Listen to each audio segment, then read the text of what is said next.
Hey guys, this is Golden IDS, and this is the next episode of Xenosaga, Episode 2, Jenseits von Gut und Böse. In the last episode, we saw Guinan, and I always thought I got confused with that, but Guinan is also from Star Trek, or Negredo as his also named, get taken over by Dr. Dmitry Yuriev, his, his father that made him through cloning, or whatever you want to call it. So, in this episode, what we're going to do is wander around the Durandal as we just got saved from almost impending doom between two black holes, where even science is unable to explain how that is possible. So let's talk to Shelley. The Durandal will remain in this region to assist the Federation fleet. Well, that's good. Nice to hear. Thanks for that, Shelley. And we've got Mary over here. Now listen up. I can't even do her accent. Once you're getting on old Milsha, we can't go riding in to rescue you in the Durandal. So that's her. Yes. Fun, fun, fun. And all the observational realities. This one is this mass-produced 100 series observational unit. Why not do they have names? That... How horrible would it be if part of who you were was mass-produced? That was in the name, in sort of your name. I don't know. So this one's like, I worked way harder to Sherlock the Elsa's location to save you. What? I worked way hard to Sherlock the Elsa's location to save you. I'm like stoked we made it. Welcome back, everyone. I'm like so tens of shade happiness to see you.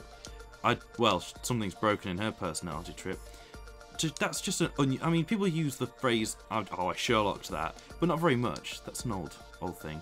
And this obviously is trying to imitate Mary. Don't listen to what Mary just said. Not 5 minutes ago, she was screaming, hurry up and save the Elsa. No, well, that's good. Currently, the Federation fleet is pursuing the immigrant fleet, but most of the ships have already descended on Labyrinthos. Well, that's great news. We have confirmed the disappearance of the Abyss after the battle of with the mobile fortress. Well, that's good. No one really liked the Abyss. How is the ES? Is that it? Oh, the resonance phenomena with the enemy's mobile weapons has not reoccurred. We're investigating the cause of the resonance as well. But there are so many unknowns about the power source. The Vessel of Anima. Remember this is a throwaway comment now, but oh god, in Xenosaga 3, are you going to be talking about the Vessels of Anima like non-stop? That is proving difficult. They all have two things to say, which is quite good.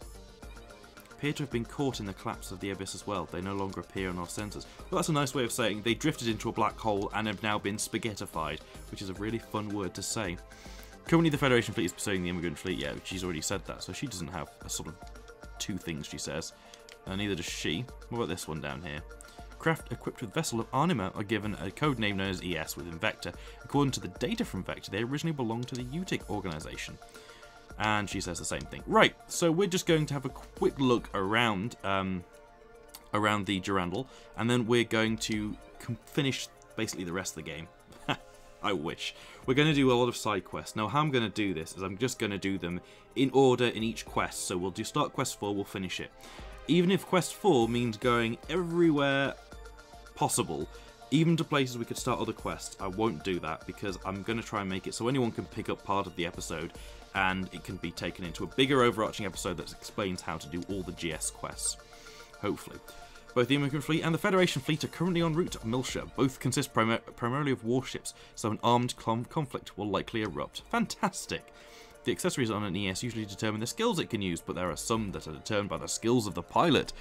Remember me talking to you about this years and years ago. It probably was years and years ago.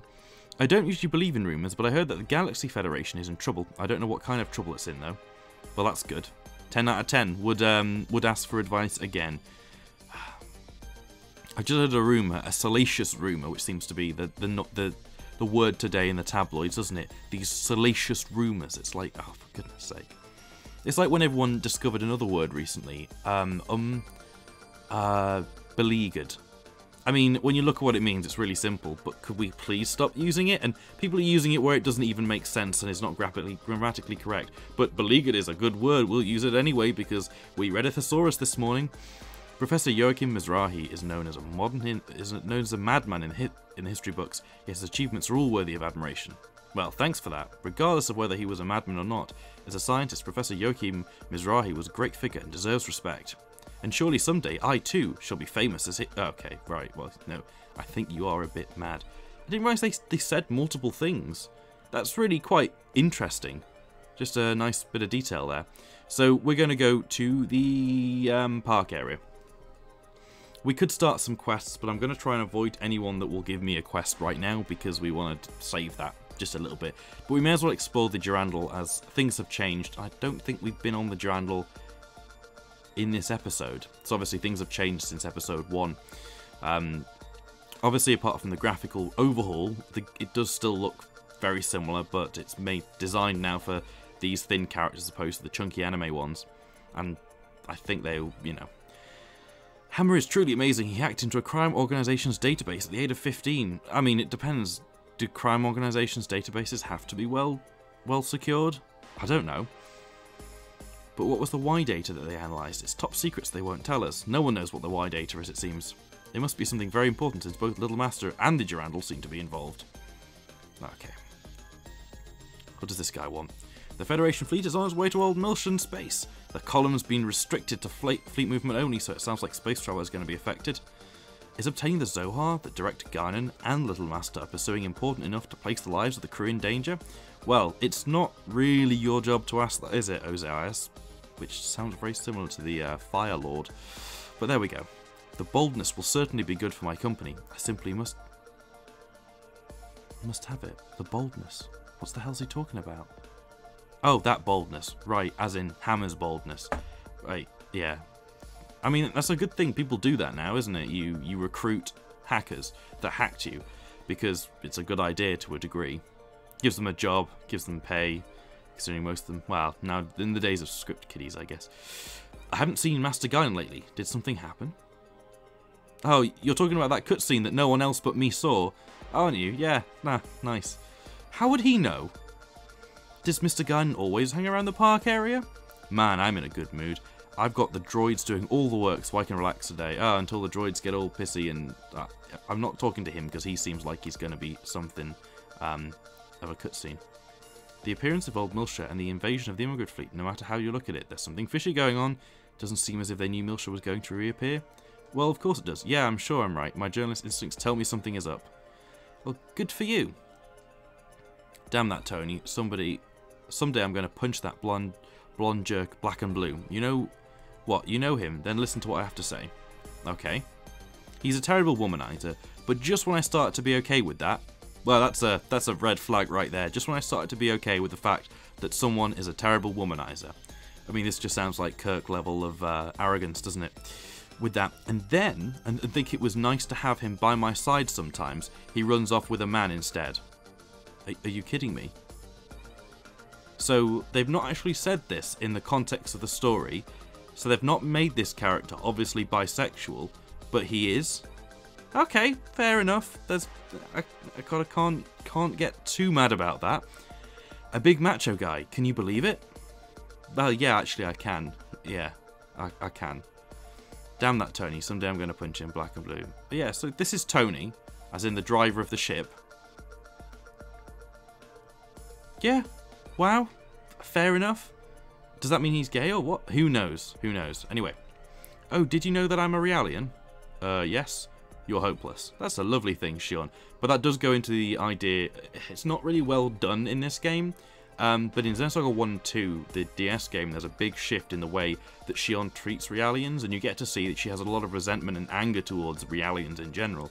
And that doesn't really come across in Xenosaga 1 and 2 as individual games on the PS2, but it does on that, and it's this interesting disconnect, and the reason why she is so hypocritical when she attacks Virgil for blowing up all the Realians on the bridge at the very beginning of Xenosaga Episode 1, because you know that she doesn't essentially value their life as much. It's an interesting disconnect between two tellings of the first parts of the game of the series, which you'd only get in a game that was treated as poorly as Xenosaga by the higher-ups and not by the people who were involved, as they clearly had a lot of technical prowess and also a lot of I don't know, a lot of interesting ideas put forward. Anyway, we'll say yes. Wow, how did you know? I haven't told anyone. Do you know that I'm a Realian? You're hopeless. Hey, you don't have to be so mean. Well, yeah, I mean, Shion, you don't have to be so mean, but that is what you are. Hi, do you want to hear some old stories about Alan? Alan's a superb engineer, but he's pretty much a wimp. He showed up late to the Vector Company entrance exam because of stomach pains. Is that supposed to be a euphemism? Hi, do you want to hear some old stories about Alan? Alan's a superb, no, it's just the same stuff. You said stories implying more than one, and you've just given me one story. Yeah, thanks for that, mister. I'm just going to give you all the salacious rumours, which pretty much describes this summer's Great British Bake Off, doesn't it? As a series of salacious rumours, one after the other. It doesn't really, does it? Because none of them are rumours. They're all just outed by pretty much everyone who worked on the show. That must have been quite difficult working on that. There was a guy standing... Is there a guy still here? No. There's just a lot, and I'm just trying to take my time exploring the area. So this is going to be one of those episodes where not a lot gets done in the way of story, so please feel free to... yeah, not watch it if you don't want to. So we'll go to back to the bridge area, because I feel like I missed something there. And then we'll go to the dock area, and we've got the Kukai Foundation as well to look around, so it's going to be a bit busy, and then we'll start doing the side quests, because we haven't been to the Kukai Foundation either. But well, what we'll actually do is go and have a look, go into the Elsa and start one of the side quests, I think. Once we've done this, I thought the bridge had more in it, but it isn't. It is just the bridge. Alright, cool. Can you read the text on here? No, it's not. You don't interact with it, which is a bit of a shame. Okay. We'll go to the dock area. The dock area is where you gain access to go to the Drandle, because I thought the Drandle saved us. I didn't realise that they then went and docked with the Kukai Foundation, but I guess I should have been paying a bit more attention to the cutscenes. And the fact that when we were in the park area, you could clearly see the Kukai Foundation outside. I mean, I guess it saved us, took us back, but we're supposed to be near... I don't know. It doesn't really explain where we are in space, but when we were at the helm of the Drandle, I couldn't see any of the things closing around it, suggesting we were in the Kukai Foundation. You know what, I'm probably overthinking this. Oh god, it's a Jumpy Jack. Yes, I'm a droid. My dream is to combine with another robot, but I'm not interested in searching for a partner. Yes, it's to combine with another robot, but I'm not interested in... Sometimes I do wonder about this script. My son and I are going mountain climbing in the Encephalon. Doesn't that sound nice? Wow, it's just... The Encephalon is basically another clever way of saying, hey, we've got this cool thing in Star Trek called a holodeck. We want to make it even more cooler than a holodeck, inside mines. Currently, all shuttle flights are suspended due to the state of emergency. Because some crazy people millions of miles away are doing some crazy stuff. Surprised it's not always closed then. What is this little Realian one? Wondering mass-produced 100 series. Obviously they couldn't have observational unit at the end of that. What type of organisation is the immigrant fleet? There appears to be no data beyond that they are a religious nation. They're also a bunch of arseholes, but you can't really say that. I am curious about them. I can smell the scent of new knowledge. What is that? The smell of books?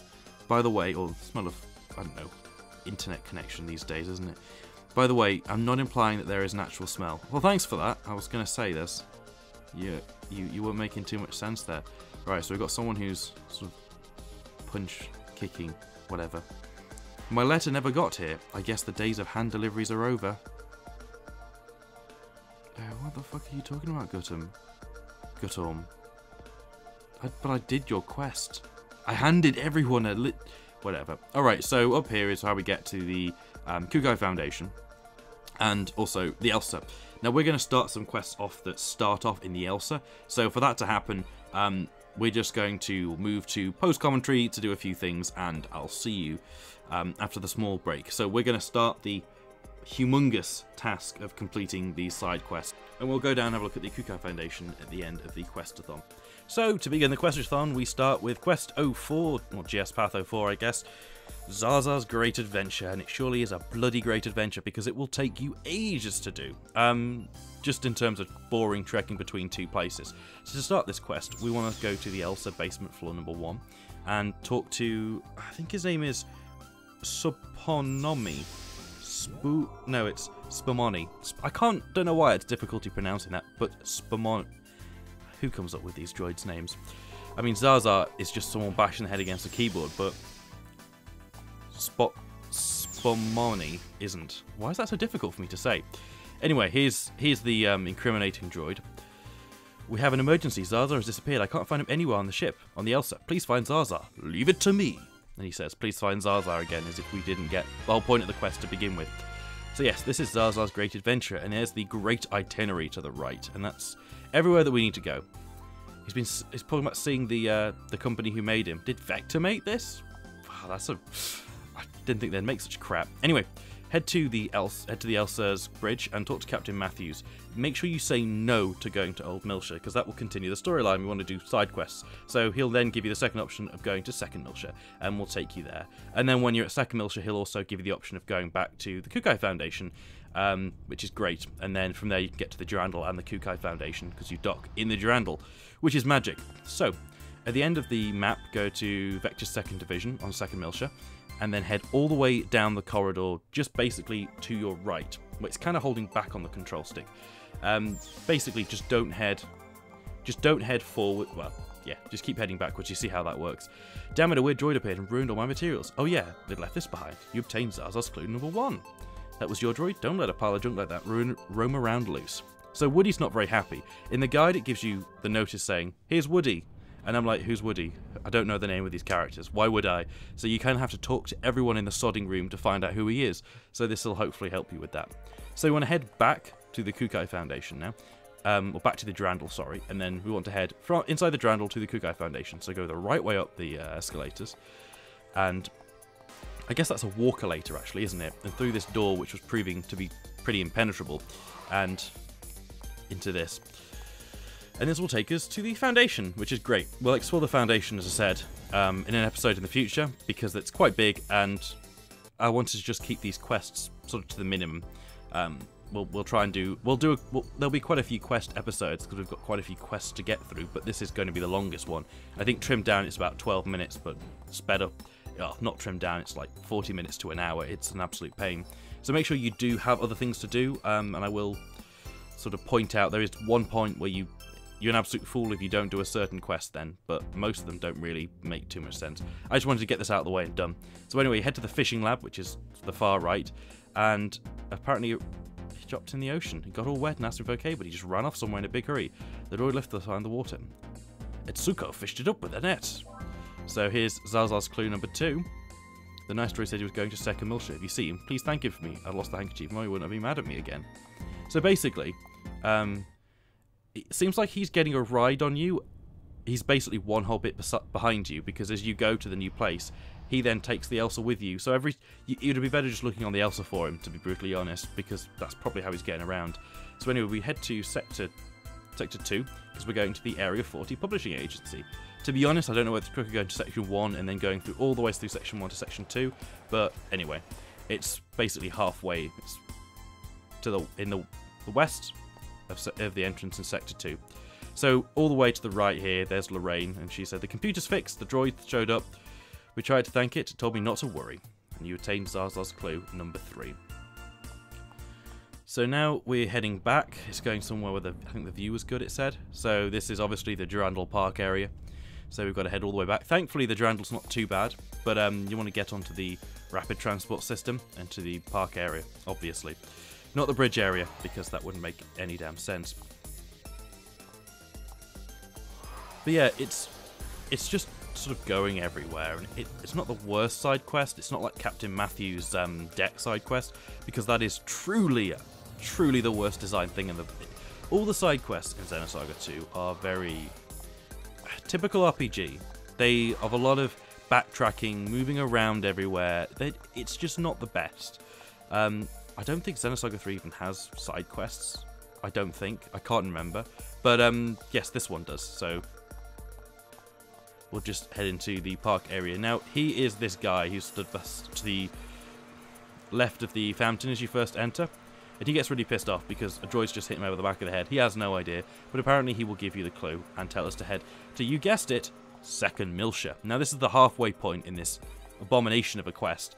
And this is... He's basically south of Moby Dick's, but it's not. That's not a really easy thing to say, because Moby Dick's is at the very north, so it's just telling you somewhere on the southeast of them.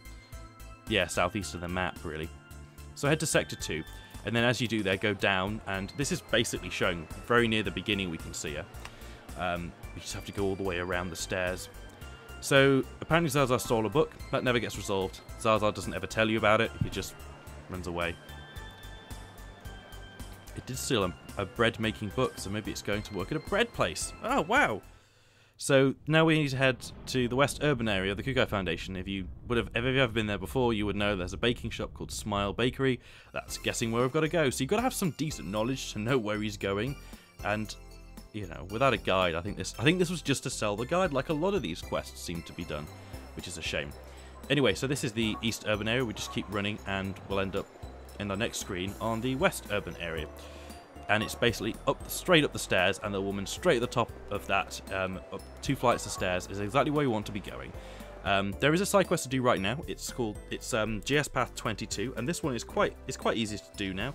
It only involves being at this area, and it's called oh my goodness. It's basically you play rock paper and scissors with 3 people, but there's a button here. If you click it, it'll take you to that part, and you can do that side quest now.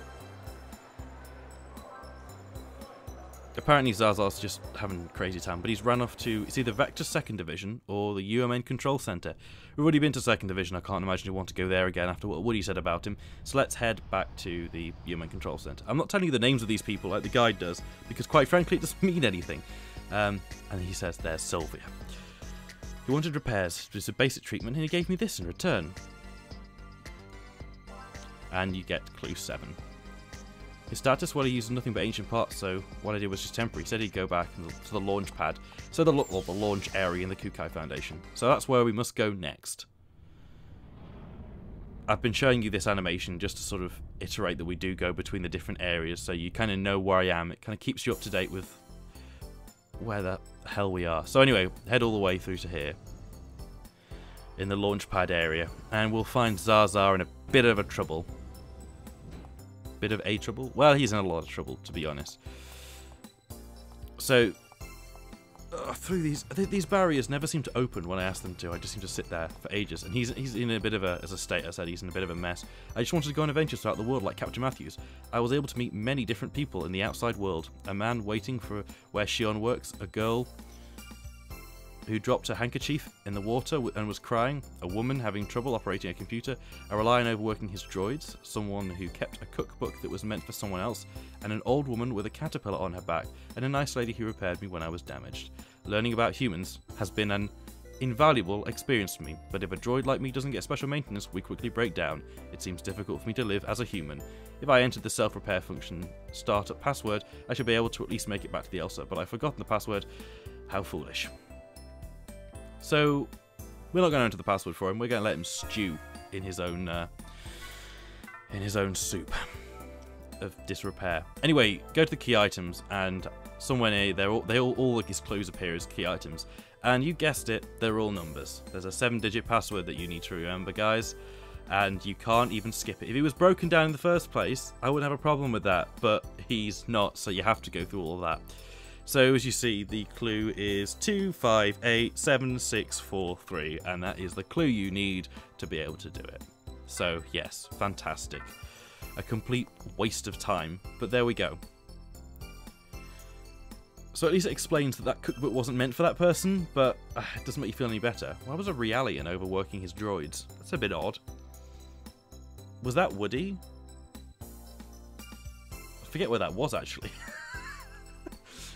You don't even remember enough to care at this point, really, with this side quest. So yeah, you need to just enter the self-repair function, and he should be back at the Elsa, and then we can claim our reward at the Elsa. This is one of those side quests, again, that you just feel like, why did you put it in? It's that it spoke to you. Zazar spoke.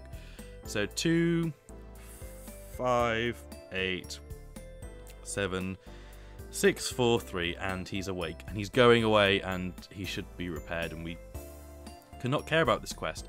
As I said, the only reason you're ever interested in finishing half these quests, or to finishing nearly all of them, is to finish the last quest, which is the Miss Milsha side quest, which...